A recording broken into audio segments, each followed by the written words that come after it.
Patricia and I once attended a program that was designed to teach people how to have optimum health. Part of that program was a very rigid and strict diet. They told us how to eat healthily. Well, of course, people in the class had all kinds of questions. For example, they would say it was better to eat an apple than to drink apple juice because apple juice has so much sugar in it.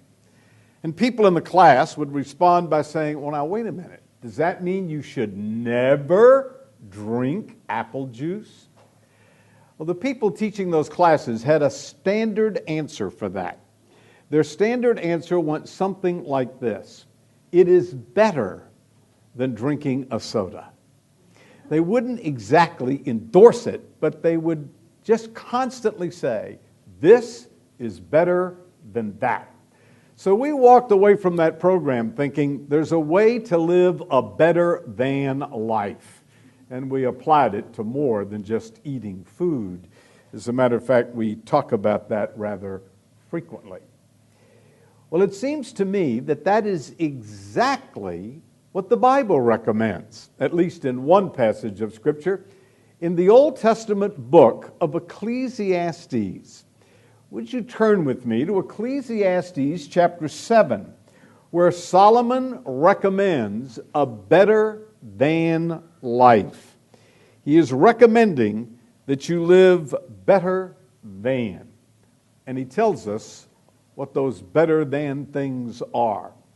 Now, while you're turning, let me make an observation. If you've been tracking me as we've been trucking through the book of Ecclesiastes, you've heard me say over and over and over and over again, things are futile. Life is futile. Just having knowledge is futile. Pleasure that comes from possessions is futile, and on it goes. That summarizes the first 6 chapters of Ecclesiastes. And frankly, it can be rather pessimistic unless you really hone in on what Solomon is saying. But when you get to chapter 7, there is a dramatic change.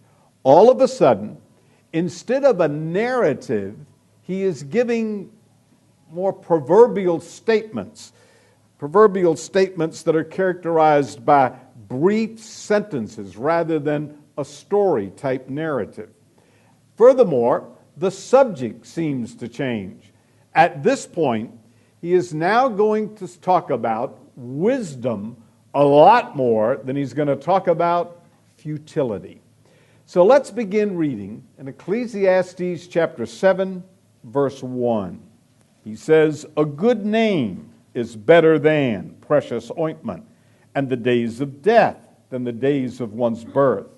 Better to go to the house of mourning than to the house of feasting. For that is the end of all men, and the living will take it to the heart.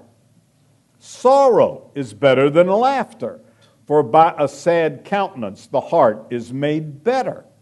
The heart of the wise is in the house of the mourning, but the heart of the fool is in the house of myrrh. It is better to hear the rebuke of the wise than for a man to hear the song of fools. For like the crackling of thorns under a pot, so the laughter of the fool, this also is vanity. Surely oppression destroys a wise man's reason, and a bribe debases the heart. The end of a thing is better than its beginning. The patient in spirit is better than the proud in spirit. Do not hasten in your spirit to be angry. The angry rest in the bosom of fools. Do not say, why were the former days better than these? For you do not inquire wisely concerning this. Wisdom is good for an inheritance, and profitable for those who see under the sun. For wisdom is a defense as money is a defense. But the excellence of knowledge is that wisdom gives life to those who have it. Consider the work of God. For who can make straight what he has made crooked?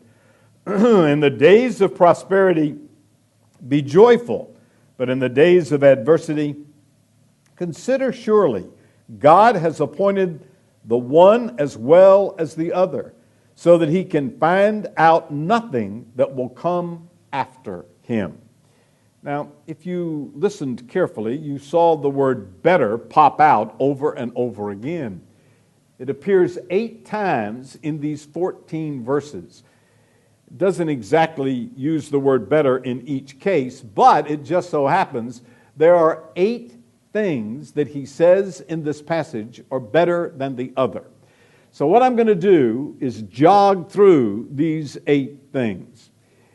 Now what I want you to do is pick out the one that you need to work on to have a better life.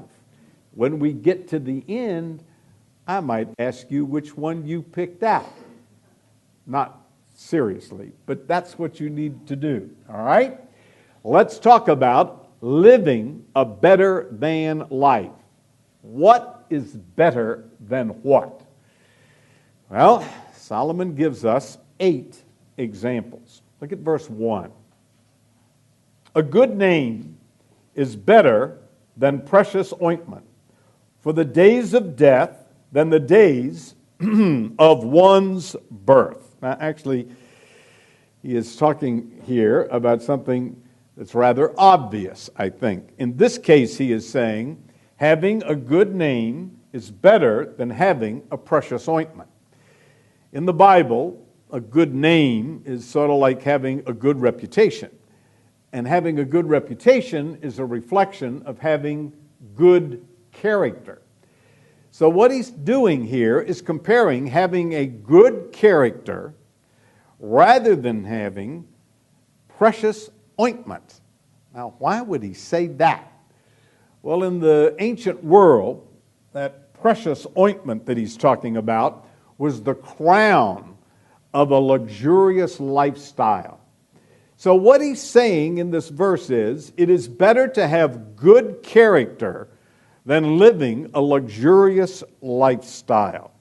He goes on to say at the end of verse 1, the days of death, now that's assuming that you've lived with good character, are better than the days of one's birth if you are born and don't live a life of good character.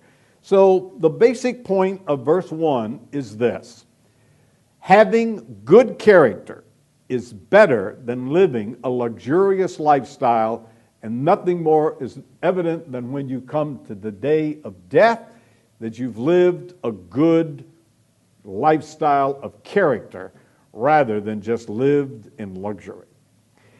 Now, I found this one just particularly interesting. He compares good character with perfume. And it reminds me of the fact that some people don't pass the smell test. That is, you meet them and they smell good on the outside, but something stinketh on the inside. He has great smelling aftershave, but his heart is rotten. She has expensive smelling perfume, but there's something about her that just doesn't smell right. But the point is that it's better to have good character. The second thing he mentions is in verse 2. Better to go to the house of the mourning than to go to the house of fasting.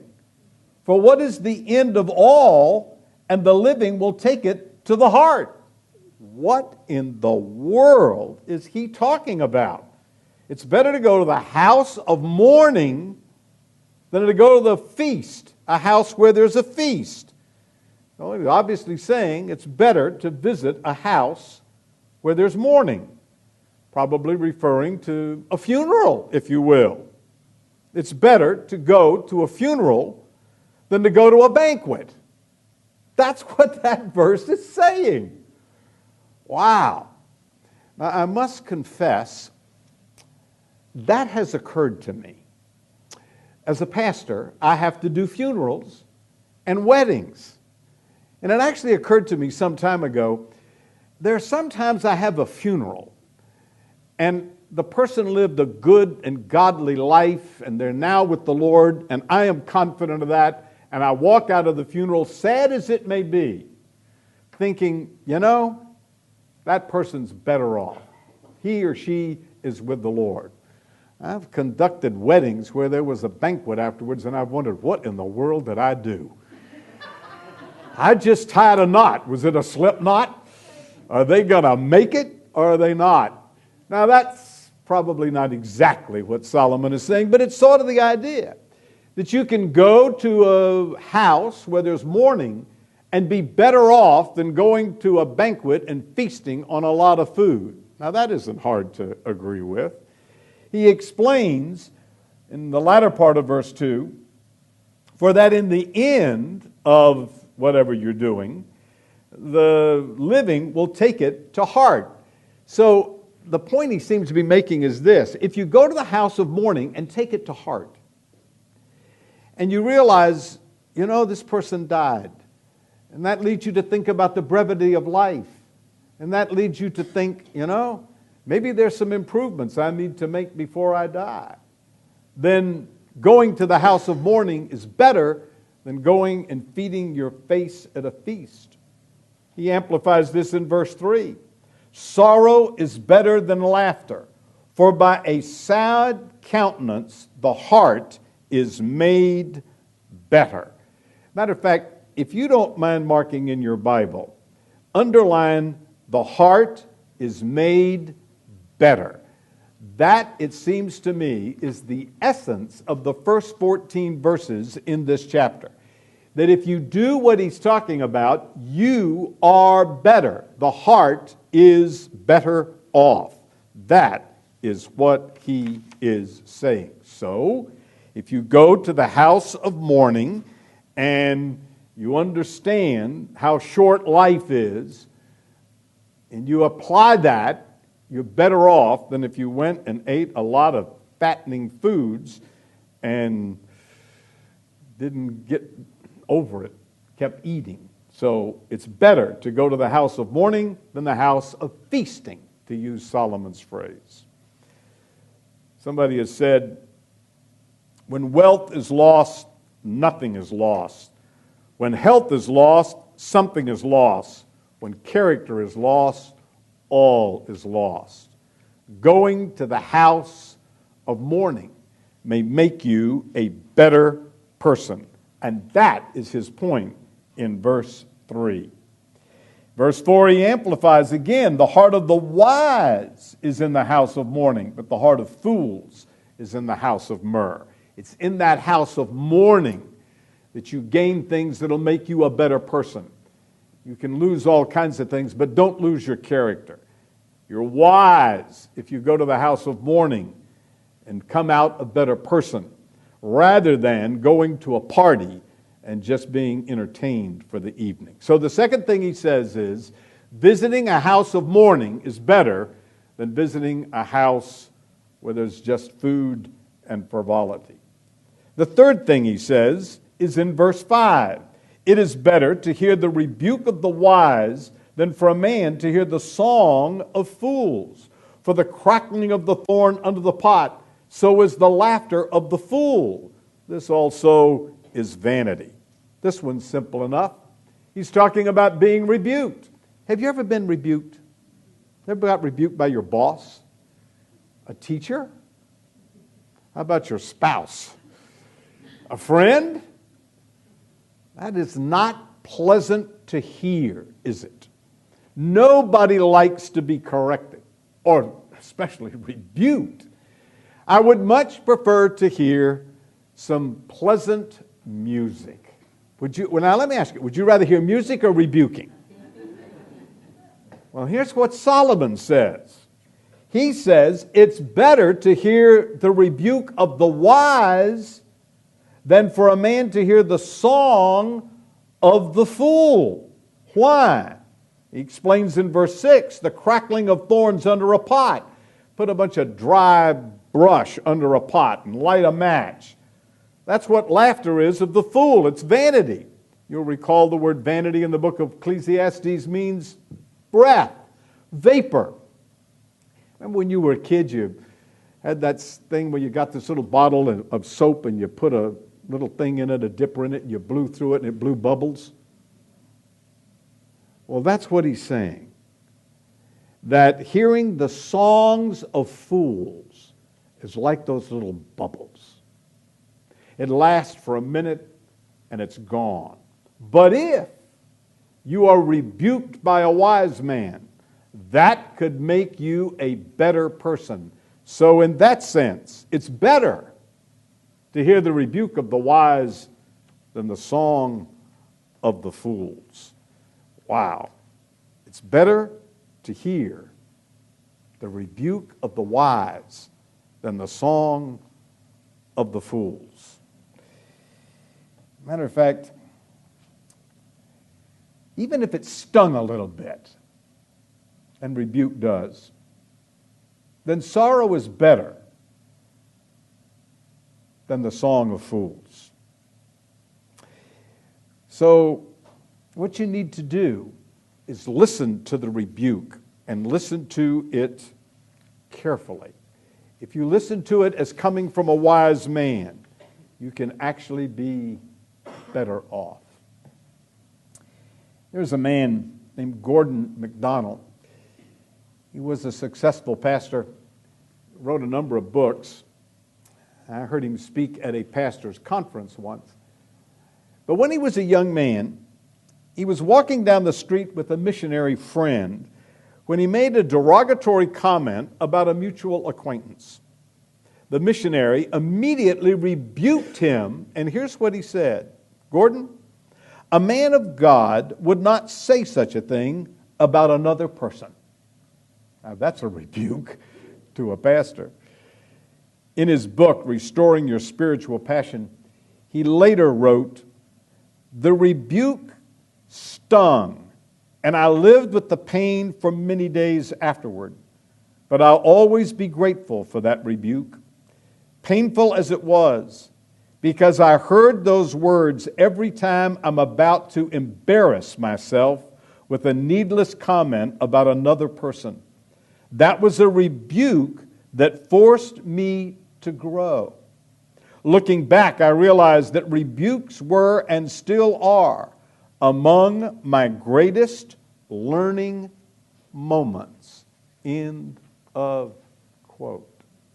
So Solomon says, you are better off listening to the rebuke of a wise person rather than the song of a fool. By the way, could we spend some time talking about that? Not all songs, but some songs are just plain foolish. And what concerns me is how most people listen to music, and a lot of that music is teaching stuff that just isn't good. So it's not hard to see that you're better off listening to the rebuke of a wise person than the song of fools. There's more. Look at verse 7. Surely oppression destroys a wise man's reason, and a bribe debases the heart. The end of a thing is better in its beginning. The patient in spirit is better than the pride in spirit. Now, to understand these two verses, and they go together, you need to start with the fact that he's talking about a proud person. It seems to me that you have to understand the latter part of verse 8 before you can understand verse 7. And what he's saying is, if you are proud and you oppress people, or you accept a bribe, then that will destroy reason, even if you were a wise man to begin with. So he is saying, rather than that, now drop down to verse 8, the patient in spirit is better than the proud in heart, that you're better off being patient than being proud. Now, I've always thought of pride and humility. I don't know that I've ever put pride and patience together. But that's what he's saying. He's saying, look, if you are proud, you may have some wisdom and be proud, but the minute you accept the bribe, you've destroyed your wisdom. Meaning, well, he says, to use his words, the wise man's heart. Once you accept the bribe, you can't think then objectively. It destroys your reasoning power. Or he says, if you oppress people, you destroy your ability to think straight. So rather than being proud, you need to be patient, because in the end, being patient gets you more growth. You're better off, so to speak, than if you were proud. I am reminded of something else Solomon wrote. He wrote in Proverbs chapter 16, pride goes before destruction, and a haughty spirit before a fall. So be careful, even if you have some wisdom, about doing things like acting out of pride and accepting a bribe or hurting somebody else. It's a whole lot better off to be patient than to be proud. There's more. The fifth thing he has to say is in verse 9. Do not hasten in your spirit to be angry, for anger rests in the bosom of fools. Wow. Now this one I don't have to pound the pulpit on. He's simply saying controlling your anger is better than not controlling your anger. So what you need to do is do not hasten to be angry. Paul echoes that in the book of Ephesians when he says, be slow to be angry. Matter of fact, he says, don't be slow to be angry. Don't let the sun go down on it. And then he turns around and he says, be angry. That's okay. Just be slow.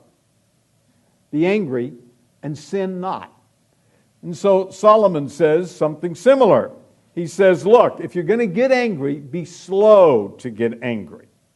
And then he says that anger rests in the bosom of fools. If you allow that anger to rest there, or to use Paul's concept in Ephesians 4, if you let the sun go down on it, now you're a fool and not a wise person. Be slow to be angry and be quick to get rid of it. Whatever you have to do, be angry, but don't sin. Don't let the sun go down on your anger. And as you've heard me say before, some people not only let the sun go down on it, they let the moon go down on it, and they let the calendar go down on it. And then they become an angry person. Be careful. Be careful. A fool lets it linger in the heart. Being angry can make a wise man a fool. It's another way to say this. In the book of 2 Chronicles, there is a king named Asa. And a prophet comes to him and delivers a message from God. And the king didn't like it. So he got angry. Now imagine being delivered a message from God and getting angry about it. So what he did is he threw the prophet in prison. And then he got real hard on people and it had nothing to do with them.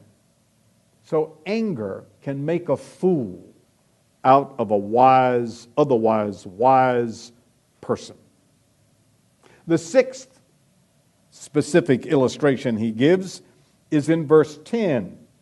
Do not say, why are the former days better than these?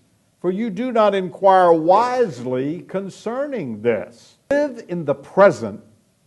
That's better than living in the past. Boy, the older you get, the greater is the temptation to live in the past. Young people tend to live in the future. Old people tend to live in the past. I remember the good old days. Now, I must confess I've done this. And the older I get, the more I'm tempted to do it. It just seems to me that the good old days were better than these days. Well, Solomon says, be careful. Because he says, do not say, why were the former days better than these? For in the first place, you may not be inquiring wisely about that. You may not know what happened exactly in the former days. Now, they may have been. I think his point is don't live there. But sometimes you compare the past with the present, and it just wasn't as bad back now as it was back then as you think. Sometimes we have short memories or great imaginations about what the past was. There's nothing new under the sun. They were all equally bad in their day. But Solomon's point, it seems to me, is don't live back there. Live in the present. Don't live in the past. I think the greatest illustration I know of somebody wanting to go back to the past are the Israelites. God delivered them out of slavery, out of Egypt. And they got between Egypt and the Promised Land. And they sent spies into the Promised Land. And they came back and said, wow, this place flows with milk and honey. That's a fabulous place to be. The people who just got delivered from Egypt, knowing they were going to the Promised Land, said to Moses, why don't you bring us out here? We'd rather go back to Egypt. It was better back there. Isn't that exactly what some people do? They live back in Egypt rather than living where God has planted them at the present and is going to put them in the future. Solomon says it's better to live in the present to constantly dwell on the past. The next thing he says is in verse 11. Wisdom is good with an inheritance and profitable to those who see the sun. For wisdom is a defense, as money is a defense. But the excellence of knowledge is that wisdom gives life to those who have it. Now, it seems to me that what he's talking about here is receiving money as an inheritance. Verse 11. Wisdom is good with an inheritance. So you inherit a lot of money. You win the lottery, or somebody dies and leaves you money. Now, you've heard all the stories. Last time I heard, people who won a big jackpot in the lottery blew it all in 14 months. So giving some people a lot of money is not a good idea. What you need to have when you get a lot of money is a lot of wisdom. Wisdom is good with an inheritance, and that's what's profitable. For wisdom is a defense as money is the defense. Now, there's some problems money will solve. It'll defend you against some problems in life. But wisdom is a whole lot better than money. The excellency of knowledge is that wisdom gives life to those who have it. So you're much better off with wisdom than even money. But if you get a lot of money, it's for sure that at that point in your life, you need wisdom. There's one more. He says in verse 13, consider the work of God, who can make straight what he has made crooked. That's a question. In the day of prosperity, be joyful, but in the day of adversity, consider. Surely God has appointed the one as well as the other, so that man can find out nothing that has come after him. What he is saying here is simply that you ought to consider God's perspective. Or to use the word better as he's done throughout this portion, it is better to consider God's perspective than yours. He first gives it as a command.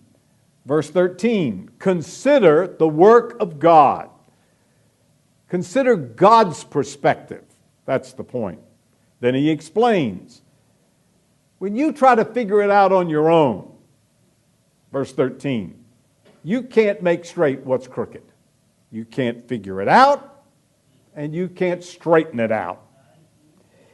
And then he gives some specifics. In the day of prosperity, enjoy it. Be joyful. But in the day of adversity, what do you do then? Well, in the day of adversity, consider, surely God has appointed the one as well as the other, so that man can find out nothing that will come after him. In the day of prosperity, enjoy. In the day of adversity, that's when it's particularly critical to consider God's perspective. God is sovereign. He knows what He's doing. So just consider His perspective rather than your own. In light of the way life works, we should be joyful in times of prosperity and trust the sovereignty of God in times of adversity. One commentator said, God has so mingled together adversity and prosperity that man cannot discover anything about the future. In view of this, Solomon recommends submission to God's sovereignty, enjoying the good times, be happy, and remembering the bad times, that adversity has inscrutable purposes beyond finite human understanding. In short, enjoy the times of prosperity, and remember that in times of adversity, God is in control, so just trust Him. It's better then to consider God's perspective than your perspective. Warren Wiersbe has said, God balances our lives by giving us enough blessings to keep us happy and enough burdens to keep us humble. So, it's best then to consider God's perspective. Times of adversity especially, consider the fact that God is in control and He knows what He is doing. Now, we sort of sprinted through this passage. What I want to do is summarize it all, because I think there is a very valuable lesson here, and we could miss it in all of the details. So let me see if I can put this passage together. I think the key to this passage, one of the keys, is this better business. So you can live a better life by looking at life from God's perspective, and thus choosing character over luxury, mourning over feasting, listening to rebuke over listening to the music of fools, being patient instead of being proud, being slow to get angry instead of being quick to get angry, living in the present instead of living in the past, and using your money wisely instead of foolishly. Now, to put all that in one short sentence, living a wise life is better than living a foolish life. I said the whole point of this passage had to do with better, and that's true. But I want you to look at it one more time. I want you to notice how often he uses the word wise. For example, he says in verse 4, the heart of the wise. In verse 5, it is better to hear the rebuke of the wise. Verse 7, surely the oppression destroys a wise man's reason. Drop down to verse 10, for you do not inquire wisely concerning this. Verse 11, wisdom is good with an inheritance. Verse 12, for wisdom is a defense. And again in verse 12, but the excellence of knowledge is that wisdom gives life to those who have it. So over and over again, he's talking about one thing being better than the other, but the other word that he uses a lot in this passage is the word wise. it's better to live a wise life than a foolish life. Would you agree with that? So let me put it like this. You have a choice. I'm giving you a choice, Solomon says. You can prefer, on the one hand, to having character, mourning, rebuke, patience, controlled anger, living in the presence, receiving money with wisdom, and looking at God's point of view. Or you can choose having a luxurious lifestyle, feasting, listening to the music of fools, being proud, being quick-tempered, living in the past, receiving money as a fool, and looking at life from your perspective. Does that sort of sum it all up, or what? You have a choice. Now here's the issue. Perspective is everything. Perspective determines choice. That's the one thing I want you to walk out of here with. That your perspective determines your choices. So if you have God's perspective, you are better off because you will make godly choices. But it all comes down to perspective. The problem is, we very often have the wrong perspective. Let me illustrate. David Jeremiah, a pastor I know who has a radio broadcast, you probably heard him, once wrote a book on the book of Ecclesiastes. And when he got to this passage, he started with a test. And I read it this week and I thought, ooh, that's a great idea. So I've taught you this morning, I'm going to give you a test. I hate tests. I hate taking them and I hate giving them. But this one's fun. My very favorite kind of test is true-false. You have a 50% chance of getting it right. And that's better than other kind of tests. Multiple choice, you got a sometimes 33% chance and sometimes a 25% chance. And fill in the blank, the percentages even get lower. But true-false are easy. So I'm going to give you a true-false test straight from David Jeremiah. You ready for this?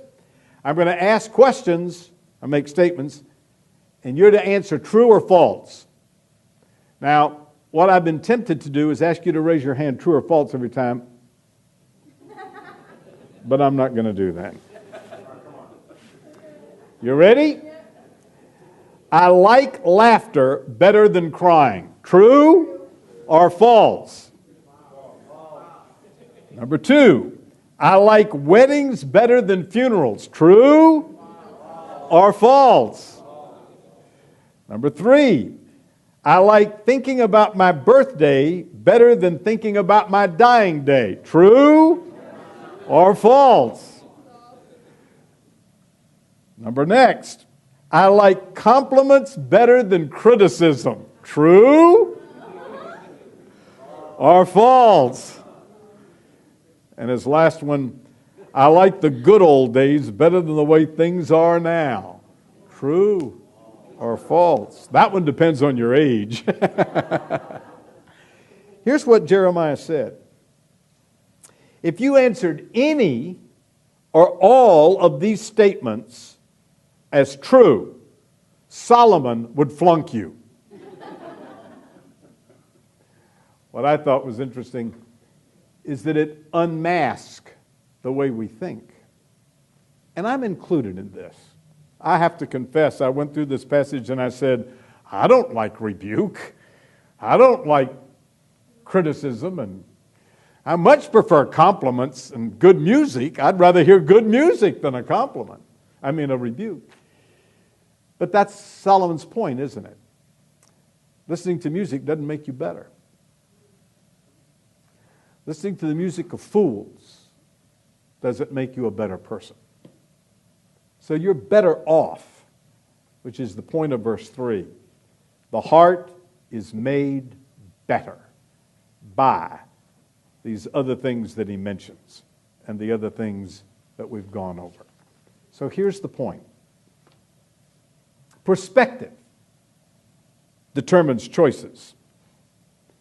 So we need to change our perspective so we can make better choices.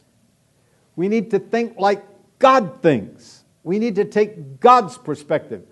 Or if you will, just take the wise perspective instead of the fool's perspective. But you need that perspective so you can make better choices. That's the point of this passage. In the context of the book of Ecclesiastes, there's a lot in life that's futile. It's temporary. It's like a vapor. It's transitory. There's no profit to it. It doesn't satisfy. But in the midst of that, you can have the right perspective and make right choices if they are wise choices because you have a wise perspective. I want to conclude by telling you a story that I've heard before. Matter of fact, I've used it as an illustration before. But in preparing for this message, I stumbled upon it again, and the fellow who wrote it, a fellow pastor, said it as eloquently as I've ever heard it told. And it's worth bearing again because it so puts into focus what I think Solomon is trying to say in this passage. It goes like this. As the Titanic was sinking, a frightened lady joined others in a lifeboat that was about to be lowered into the raging sea.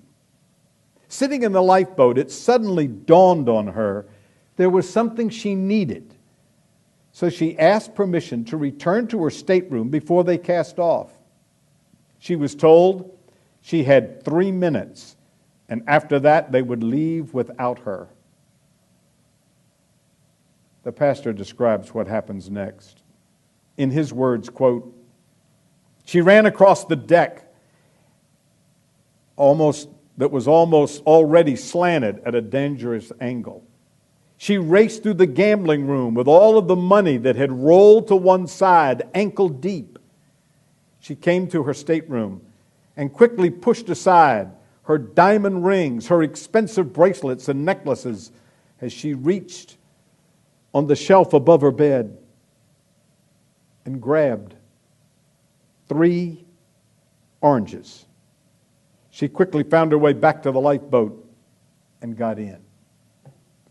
The pastor who wrote that said, now that seems incredible because 30 minutes earlier she would have chosen a crate of oranges or would not have chosen a crate of oranges over even the smallest diamond.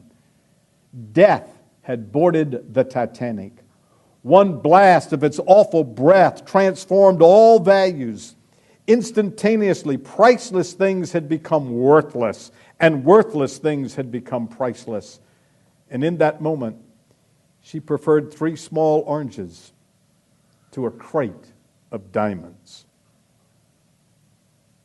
Wow. Death gives you that kind of wisdom. End of quote. May I suggest that the perspective from a lifeboat makes you choose oranges instead of diamonds. That God's perspective forces you to choose character and wisdom as a way to live your life. Look at life from the perspective of the lifeboat. Let's pray.